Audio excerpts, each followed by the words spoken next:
Hi friends, இந்த வீடியோவில் நாங்கள் பார்க்க இருப்பது தேசப்படத்தினுடைய பாவனை. எங்களோட அன்றாட வாழ்க்கையில் இந்த தேசப்படத்தை நாங்கள் எப்படி யூஸ் பண்ணிக்கொள்கிறோம், என்னென்ன தேவைக்காக என்பது தொடர்பான விடயங்களை நான் உங்களுக்கு எளிய முறையில் கற்றுத்தர போகிறேன். இந்த வீடியோவுக்கு போகிறதுக்கு முன்னாடி இன்னும் நீங்கள் இந்த சேனலை சப்ஸ்கிரைப் செய்யாட்டி சப்ஸ்கிரைப் செய்து பக்கத்தில் இருக்க பெல் ஐக்கானையும் ப்ரெஸ் பண்ணி கொள்ளுங்கள்.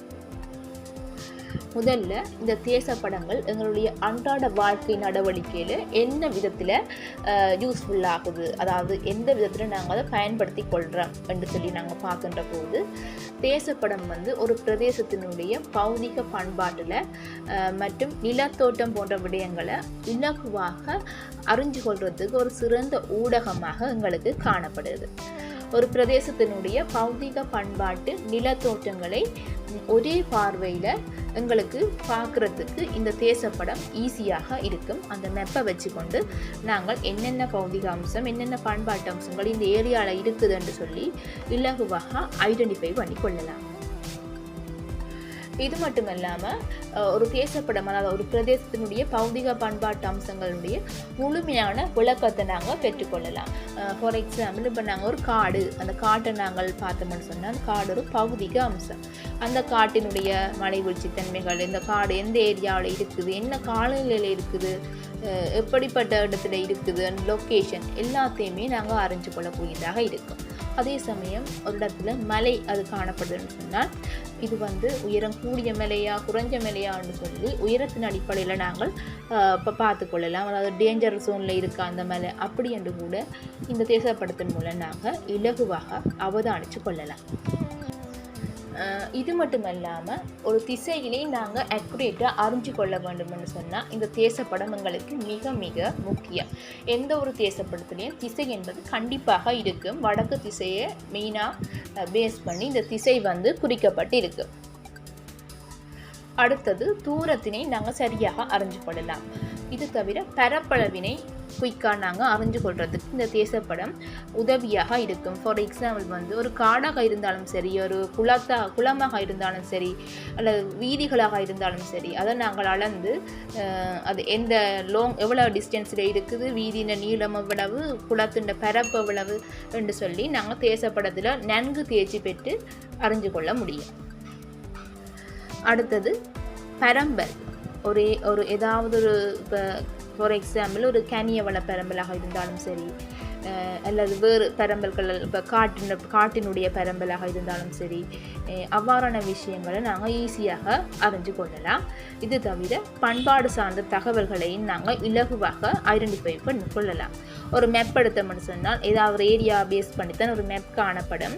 அந்த மேப்பில் பண்பாடு சார்ந்த தகவல்கள் என்னென்ன இருக்குது, போலீஸ் ஸ்டேஷன் அங்கே இருக்குது, ஹோட்டல்ஸ் அங்கே இருக்குது, ஸ்கூல், டெம்பிள், மோஸ்க் அப்படியான இடங்கள் எங்கே காணப்படுது, டூரிசம் பிளேஸ் எங்கே இருக்குது, ஹிஸ்டாரிக்கல் பிளேசஸ் எங்கே இருக்குது அப்படின்னு சொல்லி எல்லா விஷயங்களையும் நாங்கள் இலகுவாக அறிஞ்சு கொள்ளலாம்.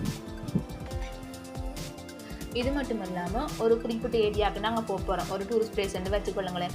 அப்படி ஒரு டூரிஸ்ட் பிளேஸுக்கு நாங்கள் போகிறோம்னு சொன்னால் அந்த மெப்பை எடுத்து நாங்கள் இந்த இடத்துக்கு தான் போகிறோம்னு சொன்னால் இதுக்கு பக்கத்துலேயே என்னென்ன இடங்கள் இருக்குது, இது போல் காடு இருக்கா, குளம் இருக்கா, அல்லது டேஞ்சரஸ் ஜோனாக இருக்குதா அப்படின்னு சொல்லி ஈஸியாக நாங்கள் லேர்ன் பண்ணுறதுக்கு இந்த தேசப்படம் மிக மிக எங்களுக்கு உதவியாக இருக்குது.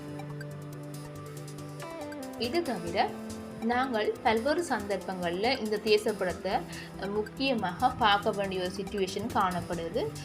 உதாரணமாக டிசாஸ்டர்ஸ் ஏற்படுகின்ற போது இந்த மேப் எங்களுக்கு மிக மிக முக்கியமாக தேவைப்படுது. குறிப்பாக வெள்ளப்பெருக்காக இருந்தாலும் சரி, மட்சரிவாக இருந்தாலும் சரி, எதிர்பாராத வேறு அவசர நிலைமைகளாக இருந்தாலும் சரி, இப்படியான சந்தர்ப்பத்துக்கு இந்த தேசப்படம் மிக மிக முக்கியமாக இருக்கும். அந்த ஏரியாவுடைய நிலைமையாக இருந்தாலும் சரி, இப்போ லேண்ட்ஸ்லைடு ஒரு இடத்துல லேண்ட்ஸ்லைடு ஏற்படுதுன்னு சொன்னால் அந்த ஏரியா மேப் கண்டிப்பாக எங்களுக்கு தேவை. அதன் மூலம் டேஞ்சரஸ் ஜோனை நாங்கள் ஈஸியாக ஐடென்டிஃபை பண்ணி கொள்ளலாம். இது தவிர சுற்றுலா நடவடிக்கைகள், குடியேற்றங்களை அமைச்சு கொள்வது, நில பயன்பாடுகள் போன்றவற்றுக்காகவும் இந்த தேசப்படம் எங்களுக்கு மிக மிக முக்கியமானதாக காணப்படும். குடியேற்றம் என்று சொல்கின்ற போது இப்போ நாங்கள் ஒரு ஒரு ஆபத்தான இடத்துல நாங்கள் குடியேற்றத்தை அமைச்சு கொள்ள மாட்டோம். மலைகளை ஆண்டிய பகுதிகளாக இருந்தாலும் சரி, கடற்கரையோரங்களை ஆண்டின பகுதிகளாக இருந்தாலும் இது சரி, சில காடுகள் அப்படியான இடங்களை நாங்கள் கண்டிப்பாக குடியேற்றங்களை அமைச்சு கொள்ள மாட்டோம்.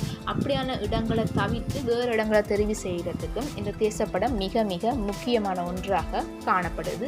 நிலப்பயன்பாடு என்று சொல்கின்ற போது இப்போ ஒரு பில்டிங்ஸை கட்ட போகிறமாக இருந்தாலும் சரி, அல்லது ஒரு அக்ரிகல்ச்சர் லேண்டாக இருந்தாலும் சரி, அதை நாங்கள் தெரிவு செய்து கொள்வதற்கும் இந்த தேசப்படம் மிக மிக முக்கியமான ஒன்றாக இருக்குது. இவ்வளவு நேரமும் நான் கூறிய விஷயங்கள் அனைத்துமே தேசப்படத்தினுடைய பாவனை, அந்த தேசப்படத்தை எப்படி பயன்படுத்துறது, தேசப்படத்தால் எங்களுக்கு என்ன அட்வான்டேஜ், எப்படி நாங்கள் அதை யூஸ் பண்ணி கொள்ளலாம் என்று சொல்லி நான் உங்களுக்கு தெளிவுபடுத்தினேன். இந்த வீடியோ உங்களுக்கு மிகவும் பயனுள்ள ஒரு வீடியோவாக அமைந்திருக்கும் என்று நான் நினைக்கின்றேன். மேலும் இந்த வீடியோ உங்களுக்கு பிடிச்சிருந்தால் லைக் பண்ணுங்கள், கமெண்ட் பண்ணுங்கள், உங்கள் ஃப்ரெண்ட்ஸுக்கும் இந்த வீடியோவை ஷேர் பண்ணி கொள்ளுங்கள். மீண்டும் இன்னொரு வீடியோவில் நான் உங்களை சந்திக்கின்றேன். நன்றி.